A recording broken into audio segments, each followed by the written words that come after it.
নমস্কাৰ এই মুহূৰ্তত দৰ্শকসকলক স্বাগতম জনাইছো সন্ধিয়াৰ কেইবাটাও গুৰুত্বপূৰ্ণ খবৰ দিব বিচাৰিছো এবাৰ পতন হ'ব বিজেপি চৰকাৰ মোদী আৰু অমিত শাহৰ গুজৰাটত ৰাহুল গান্ধীয়ে ওপেন চ্যালেঞ্জ দিছে এটা গুৰুত্বপূৰ্ণ খবৰ দিব বিচাৰিছো গুজৰাটত গৈ বিজেপিক পৰাস্ত কৰাৰ হুংকাৰ ৰাহুল গান্ধীৰ গুজৰাটত কংগ্ৰেছৰ সন্মুখত ধৰা খাই হ'ব বিজেপি জনতাক এই কথা লিখি ৰাখিবলৈ কৈছে ৰাহুল গান্ধীয়ে ডাঙৰ খবৰ ৰাজনৈতিক প্ৰেক্ষাপটৰ গুৰুত্বপূৰ্ণ খবৰ দিব বিচাৰিছো এবাৰ অযোধ্যাৰ দৰে গুজৰাটতো পৰাস্ত হ'ব বিজেপি চৰকাৰ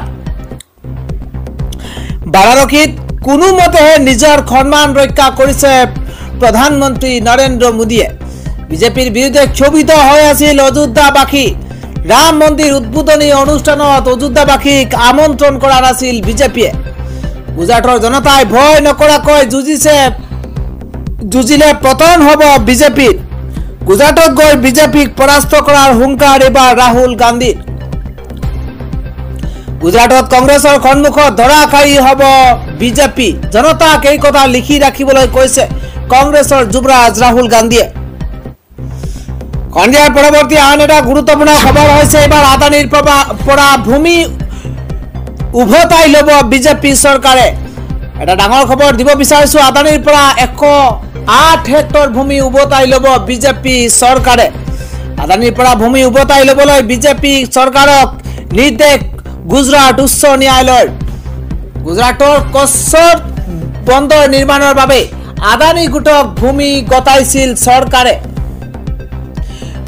2005 চনত ৰাজহ বিভাগে আদানীৰ হাতত অৰ্পণ কৰিছিল 231 একৰ ভূমি চৰকাৰৰ এই সিদ্ধান্তৰ বিৰুদ্ধে ন্যায়ালয়ৰ কাষ চাপিছিল স্থানীয় লোক 231 একৰ ভূমি আবণ্টনৰ পিছত গাঁওখনত বাকি ৰৈছিল মাত্ৰ 45 একৰ চৰণীয়া ভূমি 13 বছৰৰ পাছত আবণ্টিত ভূমি আদানীৰ পৰা ঘূৰাই লোৱাৰ সিদ্ধান্ত গুজৰাট চৰকাৰৰ গাঁওবাসীক 129 হেক্টৰ ভূমি ঘূৰাই দিব বুলি ন্যায়ালয়ক জনাইছে ৰাজহ বিভাগে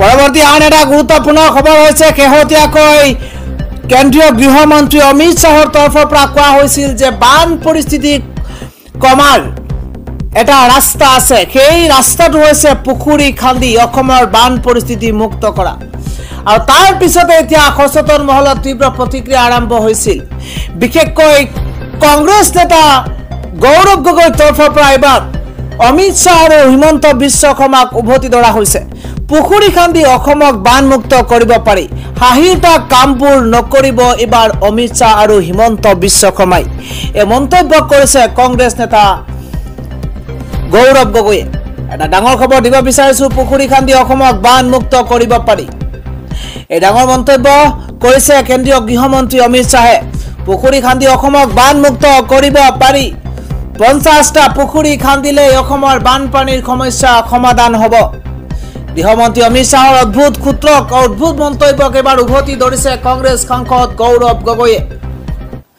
আটাইতকৈ জৰুৰী খবৰ কিয়নো কেনেকৈ পুখুৰী খান্দিলে বানপানী নোহোৱা হ'ব অমিত শাহে অসমলৈ আহি কৰি দেখুৱাওক এই মন্তব্য কৰিছে গৌৰৱ গগৈয়ে মন্তব্য কৰা পৰিলক্ষিত হৈছে মুখ্যমন্ত্ৰী হিমন্ত বিশ্ব শৰ্মা আৰু অমিত শাহক এবাৰ ক্ষুদ্ৰ সমালোচনা কৰিছে গৌৰৱে হাঁহি উঠা কামবোৰ নকৰিবলৈ অমিত শাহ আৰু হিমন্ত বিশ্ব শৰ্মাক আহ্বান জনাইছে গৃহমন্ত্ৰী অমিত শাহক এনে যুক্তিহীন পৰামৰ্শ কেৱল মুখ্যমন্ত্ৰী হিমন্ত বিশ্ব শৰ্মাহে দিব পাৰে মুখ্যমন্ত্ৰী হিমন্ত বিশ্ব শৰ্মাৰ পৰা পৰামৰ্শ পাইহে অমিত শাহে অদ্ভুত সূত্ৰ উলিয়াইছে অদ্ভুত মন্তব্য কৰিছে বুলি মন্তব্য কৰিছে গৌৰৱ গগৈয়ে অমিত শাহ আৰু মুখ্যমন্ত্ৰীক এইদৰে ক্ষুদ্ৰ সমালোচনা কৰিছে সাংসদ গৌৰৱ গগৈয়ে সন্ধিয়াৰ আন এক গুৰুত্বপূৰ্ণ খবৰ হৈছে বান বিভীষিকাৰ মাজতে এইবাৰ ৰাজ্যৰ 4907 গৰাকী শিক্ষকৰ দৰমহা কৰ্তন কৰা হৈছে এটা ব্ৰেকিং নিউজ দিব বিচাৰিছো ৰাজ্যৰ শিক্ষা বিভাগে কঠোৰ সিদ্ধান্ত গ্ৰহণ কৰিছে ৰাজ্যৰ বান বিভীষিকাৰ মাজতে 4907 গৰাকী শিক্ষকৰ দৰমহা কৰ্তন শিক্ষা সেতু এপত এটেন্ডেন্স নাছিল এই সকল শিক্ষকৰ আৰু তাৰ পিছতেই কঠোৰ সিদ্ধান্ত গ্ৰহণ কৰিছে ৰাজ্য চৰকাৰে ইয়াৰ পিছতে কঠোৰ সিদ্ধান্ত গ্ৰহণ কৰিছে ৰাজ্য চৰকাৰে কেৱল দৰমহা কৰ্তনেই নহয় তদন্তৰ ঘোষণা কৰিছে মন্ত্ৰীয়ে এইসকল শিক্ষকৰ ওপৰত তদন্ত কৰিব শিক্ষা বিভাগে। এটা দিনো এটেন্ডেন্স নাছিল এইসকল শিক্ষকৰ। ৪,০০০ৰ ওপৰত শিক্ষকৰ দৰমহা কৰ্তন কৰা হৈছে, এটেন্ডেন্সত নাছিল এইসকল শিক্ষক। তদন্তত দোষী সাব্যস্ত হৈ অন্য শাস্তিৰো সন্মুখীন হ'ব বুলি মন্তব্য। ৰাজ্যৰ শিক্ষা বিভাগৰ কঠোৰ সিদ্ধান্ত দেখিবলৈ পোৱা গৈছে। সন্ধিয়াৰ আন এক গুৰুত্বপূৰ্ণ খবৰ হৈছে, এবাৰ আপুনি যদি চৰকাৰী ঘৰ পোৱা নাই, পকী ঘৰৰ বাবে এতিয়াই আপুনি আবেদন কৰিব পাৰিব। তাৰ বাবে যোগ্যতা কিমান লাগিব বা কিদৰে আপুনি নতুন ঘৰৰ বাবে চৰকাৰী ঘৰৰ বাবে আবেদন কৰিব পাৰিব, সবিস্তাৰে খবৰ এই মুহূৰ্তত জনাইছো।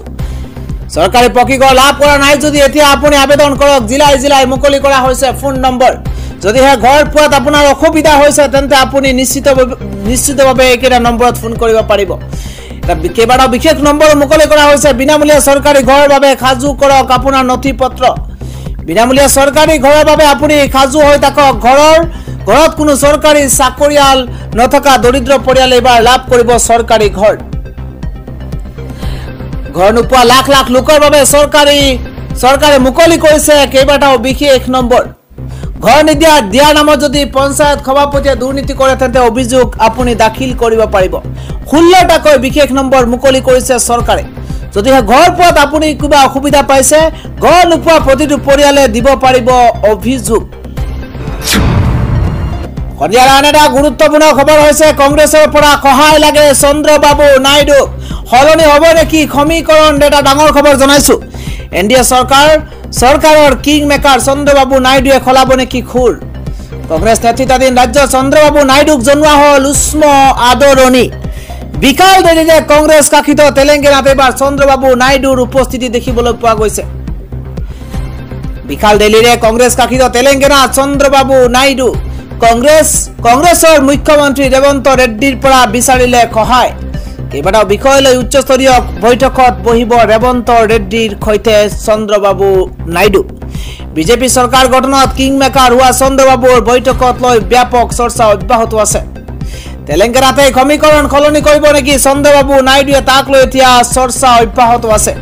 ৰাজ্যখনত বসবাস কৰা তেলেগু ভাষী লোকৰ মৰ্যাদাক লৈ কেইবাটাও দাবী চন্দ্ৰবাবু নাইডুৰ। ৰেৱন্ত ৰেড্ডিৰ পৰা পত্ৰ লিখি বৈঠকৰ অনুমতি বিচাৰিছিল চন্দ্ৰবাবু নাইডুৱে।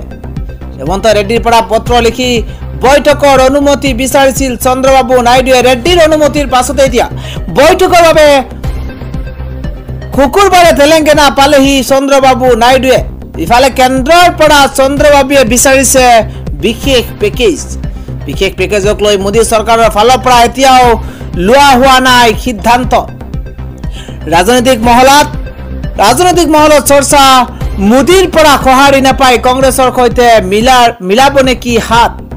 এনডিএ চৰকাৰৰ কিং মেকাৰ চন্দ্ৰবাবুৱে খলাব নেকি এতিয়া খুৰ? তাক লৈ এতিয়া আৰম্ভ হৈছে চৰ্চা।